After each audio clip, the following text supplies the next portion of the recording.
Now, I welcome on the screen the President of Ukraine, Volodymyr Zelensky.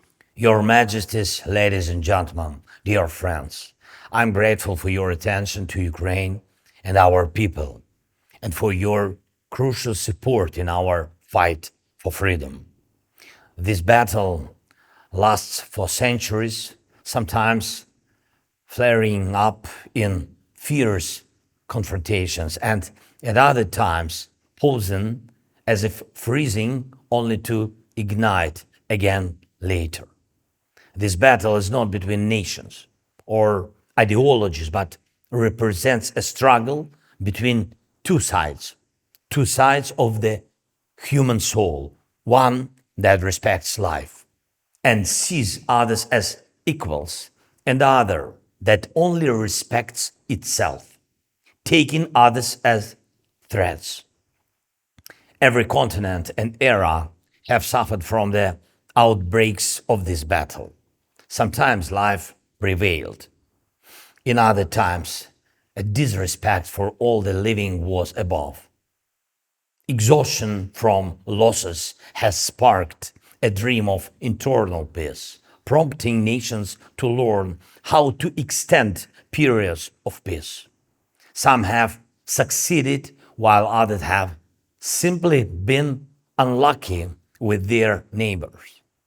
Ukraine never desired the ongoing war, which feels anachronistically out of place in the 21st century, reminiscent of the 19th or even the 17th century. The unprovoked and criminal Russian aggression is a reflection of the evil part of the human soul that seeks dominance, showing contempt for life, and failing to learn from history despite frequently invoking it. Our nations, Ukrainian and Swedish, had to defend against such an evil before. We've seen how other nations, under the influence of the worst in human nature, like Russia today, have waged wars against the freedom of others. However, Europe has learned to overcome this, to subject the evil that can arise within the human soul to rules of peace, conscience, and respect for others.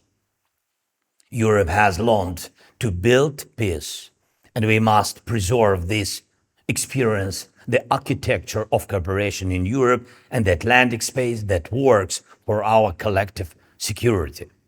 We must strengthen our alliances and partnerships to ensure they are capable of protecting life in both the present and the future, making the 21st century distinct from the 19th and 17th, marked by peace.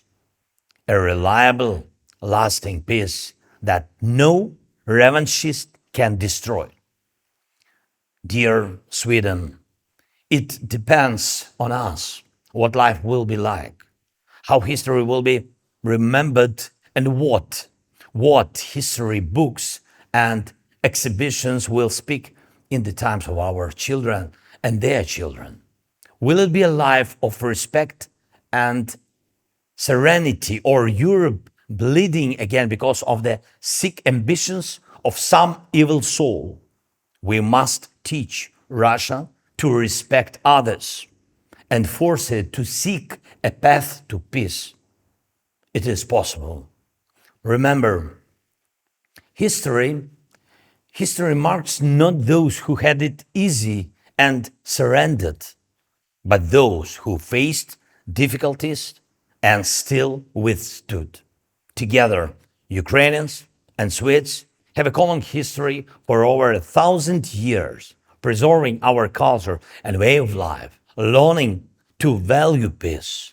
And we will overcome these current challenges with dignity, courage, and cooperation. We will not let anyone else write our history.